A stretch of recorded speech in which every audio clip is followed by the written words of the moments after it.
How long should team meetings be? Consider that it typically takes 5 to 10 minutes for a team to discuss one student. Very efficient, experienced teams may be able to spend just 3 or 4 minutes discussing a student. In some cases, the meeting length depends on school schedules and bells. In this instance, the team will need to do the best it can, given these constraints. Remember that how frequently you meet may influence the length of each meeting. What will the EWIMS team in your school or district look like? How will it function? Remember to consider the right people, the right frequency, and the right duration. The questions listed here are important for your team to discuss as you embark on your EWIMS journey. Now, let's talk about 2 challenges that can be associated with implementing Step 1, insufficient buy-in to the team and messy meetings. We'll also discuss how to address these challenges. The challenge of limited buy-in or support from team members can manifest as canceled meetings, low attendance at meetings, or lack of participation from team members who know students well. Buy-in to the team happens when team members are ready, able, and willing. Consider the following strategies for increasing buy-in. Hold meeting times sacred. Refrain from canceling meetings unless absolutely necessary. Set up the expectation that the meetings will be focused on EWIMS, and build a group agreement to prevent unrelated topics from taking over meeting time. Meet consistently. Don't allow too much time to pass in between meetings. Recruit a district champion for the EWIMS process. If your team has someone who knows about the hard work your school is doing for EWIMS, he or she can champion your efforts when competing commitments surface from the district. It's always good to have friends in high places. Make sure that the team meetings are valuable. Preparing thoroughly for team meetings and communicating clearly during and between meetings are good ways to demonstrate that every team member's time is valued. Keep records and show results. A record of when your team met and which students were discussed, along with the team's monitoring notes on intervention plans, is evidence of EWIMS implementation.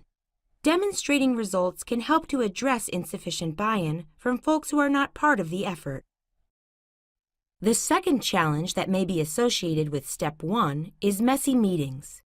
Messy meetings can include team members using valuable meeting time to relate war stories about their work or their interactions with students, families, or administrators. Team members hijacking meeting time to discuss non-EWIMS issues.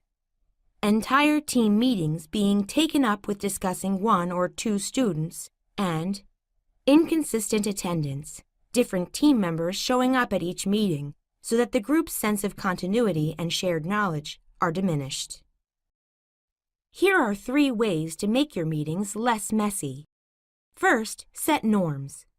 Sometimes we forget to do this, but in any team, creating norms or ground rules together is helpful.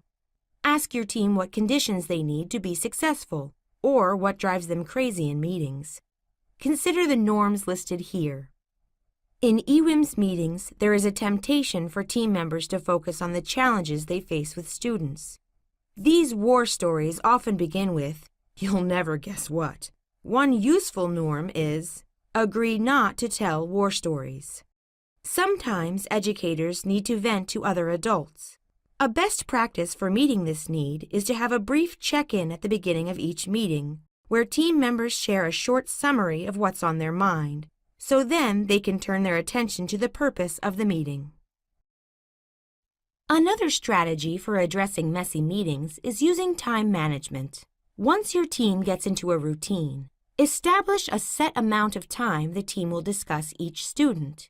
If you exceed that limit, it could be a sign that the student you're discussing needs more intensive interventions. Some teams have a rule that if the discussion of a particular student surpasses 5 minutes, 2 team members will continue the conversation offline, or the student will be referred to the school's social worker. If you agree to use a timer, decide what you will do when the timer goes off. For example, the team might write a referral, extend the timer for 1 minute, or simply move on. Stick to the rules the team has set.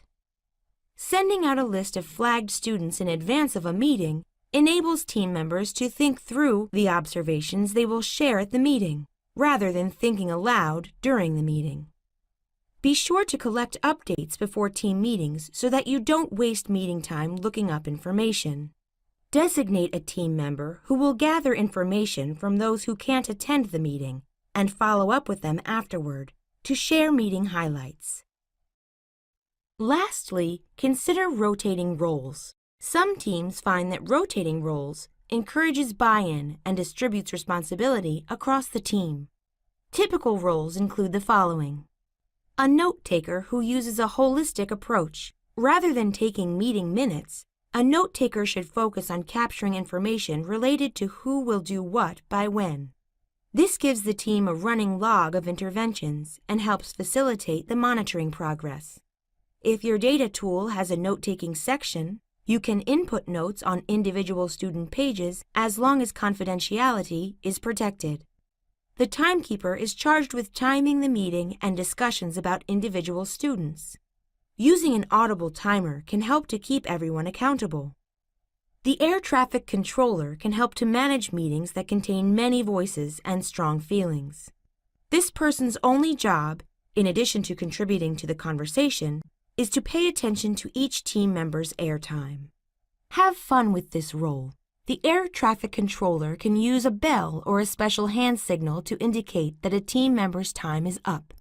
Knowing that the air traffic controller will call a halt when a team member talks too long can help to build trust and team buy-in. Finally, there's the snack fairy. Who doesn't love a good snack as a reward? Here's a sneak peek for the next video in this series. Step 2 demonstrates how data are uploaded, downloaded, and used in the EWIMS process. The Step 2 video explores using the Michigan Data Hub Early Warning Data Tool. The implementation guide contains information about accessing this tool. If your district is not using this tool, you will need to pull early warning data from your student management system. It may be useful to get support from your intermediate school district with this step.